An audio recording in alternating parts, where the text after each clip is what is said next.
You ever look at your own blood and wonder if they even know your name? Not the title mama, granny, old lady, but you, the woman who sold her gold earrings to buy school shoes, who stood in line at the coop for hours just to get rice at the right price, who kept the lights on when the bills were higher than the hope. I used to think family was forever. Turns out, forever got an expiry date when money walked in the door. My name is Jessica Hall. I'm 78. I live in Georgetown, Guyana, right off Camp Street, where the mango trees still drop fruit on the pavement and the neighbors know when you're sick just by the smell of your soup. And if you're still here, listening to an old woman's truth, thank you. Most folks tune out when they hear Granny talk, but you stayed. So I'll tell you what happened. Not for pity, not for drama, just so someone knows. Respect don't come from blood, it come from heart, because the truth is, my daughter-in-law told me I was too ugly to come to my own son's wedding, said my sari was old-fashioned, my sandals shameful, my face too dark for photos, and my son, he let her do it now. You might be asking how a mother end up alone when she gave everything, or maybe why she didn't just leave sooner. But let me tell you something I learned after 78 years in this hard, beautiful land. You sign plant kindness in a heart full o' gradient, expect it to grow. In Guyana, we say, when the river dry up, you see who been drinking all the water. And honey, my river ran dry the day they called me embarrassment. But I'm getting ahead of myself. Let me start from the beginning, from the day my Marcus brought home that girl with city eyes and a mouth too full of herself. Marcus was my only child, born in 76. Same year the sugar prices crashed and half the village left for Canada. But I kept him close, worked day and night at Hall's Provision, the little grocery shop my husband, Samuel, started with one sack of flour and a prayer.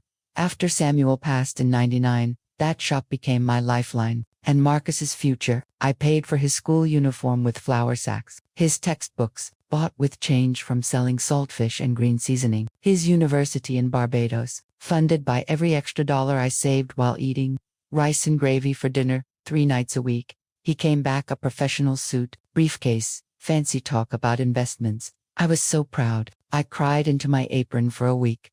Then, he met Emily. She was from Bordeaux, light-skinned, always dressed like she's stepping out for carnival on a Tuesday. First time she came to the shop, she wrinkled her nose at the smell of dried cod. Auntie, you still use this old place, don't you have a C? I just smiled, because what's a mother to say? This old place put your future husband through school, but I should have known. In Guyana, we got a saying, pretty face, empty heart like a coconut with no meat. They got engaged quick. When Marcus told me, I hugged him tight and said, bring her home, son. We'll do the wedding proper Hindu style, with dolak and sweets. I'll pay for everything. He kissed my forehead. Thanks, Mama. You the best. I believed him. Foolish me, the troubles start when Emily saw the guest list. Mama Jessica, she said, voice sweet like poisoned syrup, we having a modern wedding. At the Pegasus, white theme, minimal guests. I nodded. All right, chilly, but I must come. I'm the mother of the groom. She laughed a light, tinkling sound that didn't reach her eyes. Oh, Auntie, with all due respect, you're sorry, and those old leather slippers, they'll ruin the photos. People will think we poor. Maybe, you sit this one out. We'll send you pictures. I felt the words like a slap, but Marcus just stood there like his mama's shame was a small price to pay for his bride's image. That night, I sat on my veranda, watching fireflies blink over the canal. Samuel's voice came to me, soft as breeze. Jesse, don't let pride break your heart, but don't let disrespect build a home on your bones.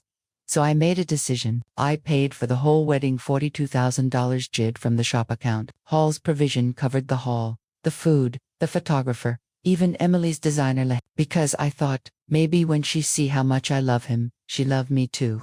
But love don't work like that, not when it's one-sided. I didn't go to the wedding. I stayed home, cooked curry for the neighbors, and cried into my and when Marcus called the next day, all he said was, Mama, Emily say thanks for the money. She loved the lahanga, not did you miss us, not are you okay. Just, she loved the lahanga, as if my heart was just another line item on the bill. After the wedding, they moved into my house, the big one on Wolford Avenue, Samuel's pride and joy. I gave them the master bedroom. I took the back room, near the kitchen. I cooked, I cleaned, I minded their business like it was my own. But Emily, she started dropping hints. Mama, You always in the living room when my friends come. You're cooking too spicy for Marcus's stomach. Maybe you should stay with Auntie Pam. She got space. Marcus would just sigh and say, Mama, maybe it's time you had your own place.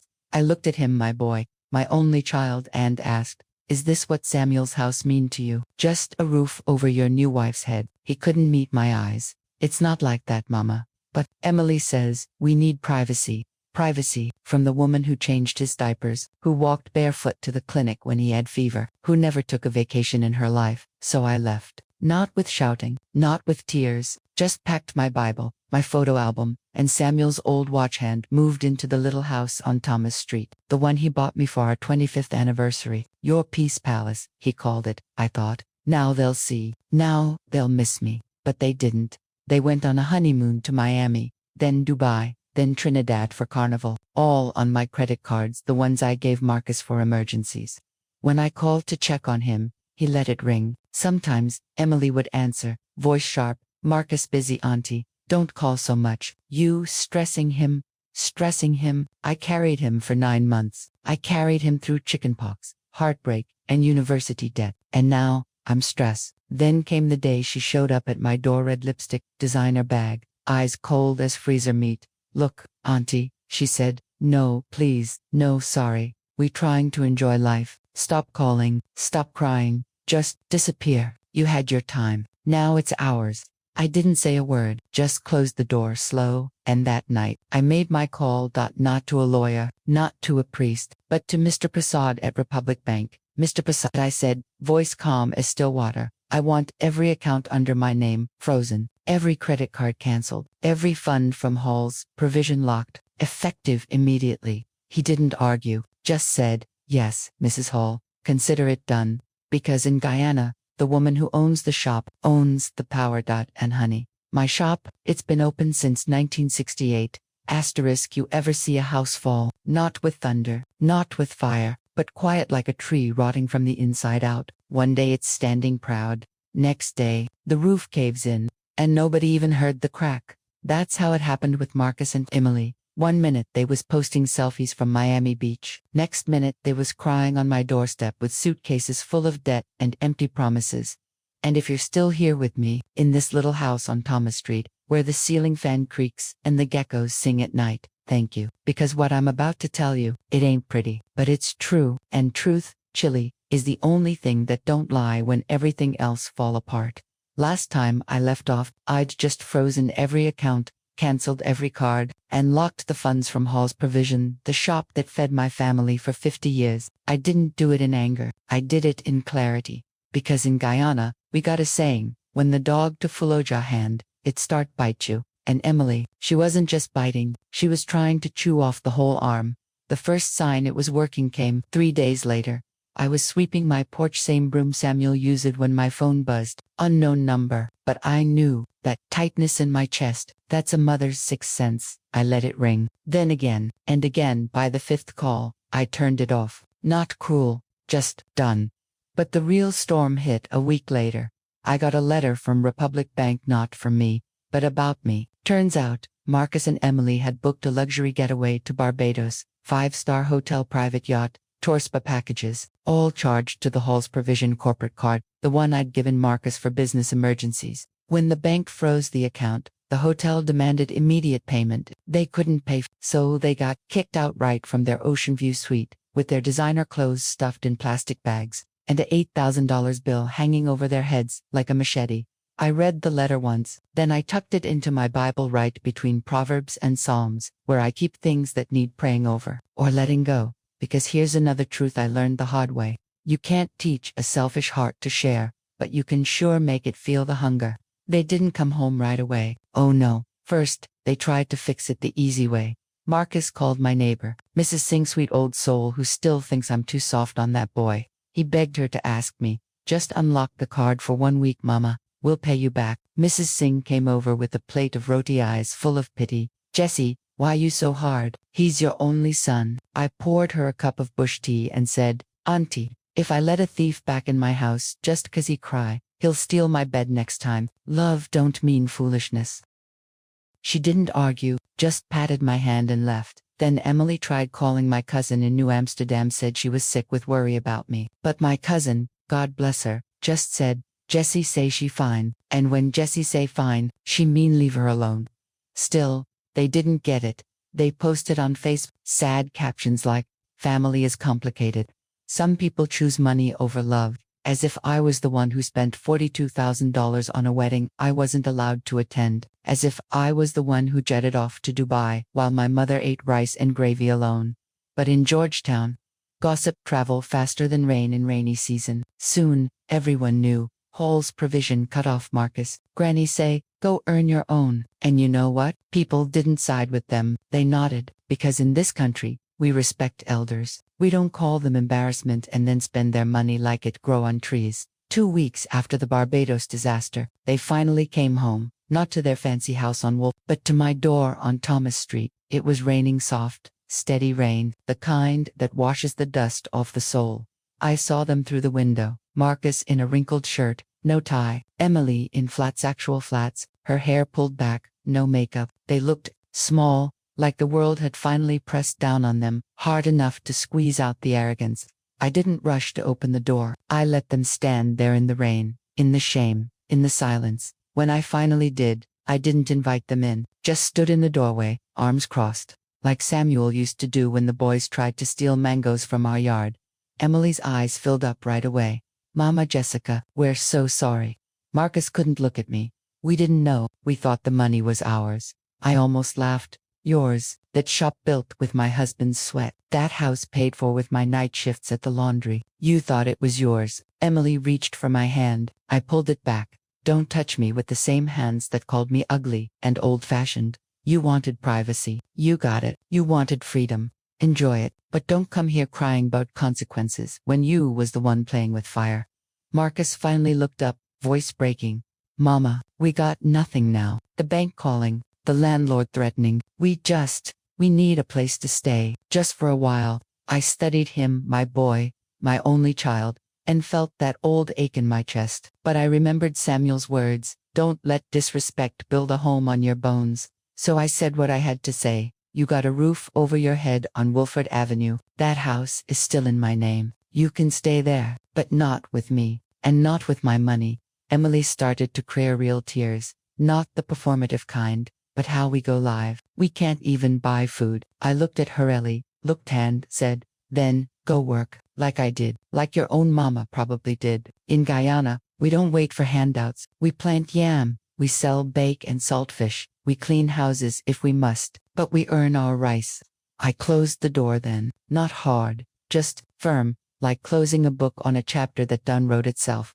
After they left, I sat on my veranda and watched the rain wash the street clean. Mrs. Singh brought over a pot of pepper pot.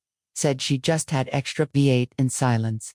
Then she said, you think you're too hard on them, Jessie. I sipped my tea. Auntie, when a child learns to walk, you let them fall. If you catch them every time, they never learn balance. I caught Marcus for 40 years. Now, it's time he stand on his own 2 feet.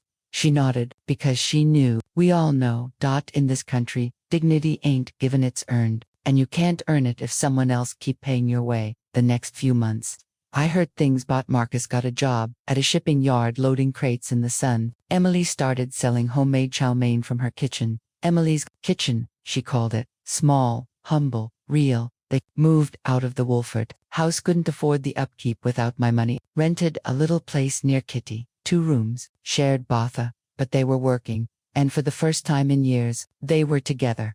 Not as the halls of Pegasus weddings, but as Marcus and Emily, 2 young people, learning that love don't pay the light bill. One evening, I got a small package at my door. No note, just a box. Inside, a jar of homemade tamarind chutney. Emily's recipe, a photo of Marcus smiling, really smiling at his new jaband. A single white lily. I placed the lily in a glass of water on my windowsill. Watched it bloom for 3 days. Then, it wilted, and I let it. Because some things ain't meant to last forever, but they still got beauty while they here. People ask me now, Jessie, you forgive them. I tell them, forgiveness don't mean forgetting. It don't mean opening your door. It just mean you stop carrying the anger like a stone in your pocket. I put my stone down. Now I walk lighter. In Guyana, we say, the river don't hold grudges, it just keep flowing. And honey, I'm still flowing.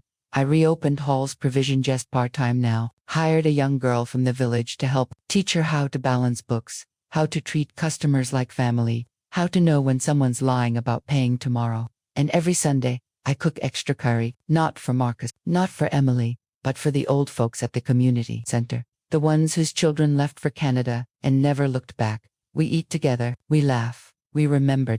And in that room, full of wrinkled hands and tired eyes, I'm not Mama Jessica, the wronged mother. I'm just Jessie, a woman who loved too hard, gave too much, and finally learned to keep something for herself. So thank you for staying with me through this part of the story, because what comes next, it's not revenge. It's not fairy tale reunion. It's just life, quiet, real, and finally, mine. And if you ever doubt that a woman can rebuild after betrayal, just remember an old shopkeeper from Georgetown who said, "My love is free, but my money, that got a lock on it." Asterisk, do you ever watch a seed grow? Not the kind in a nursery, watered and coddled. I mean the one that fall in cracked concrete. No sun, no care, just dust and heat, and still. It pushed through, slow, quiet, unseen. That's how healing comes. Not with fanfare, not with apologies, but with time, and truth, and tiny acts of courage.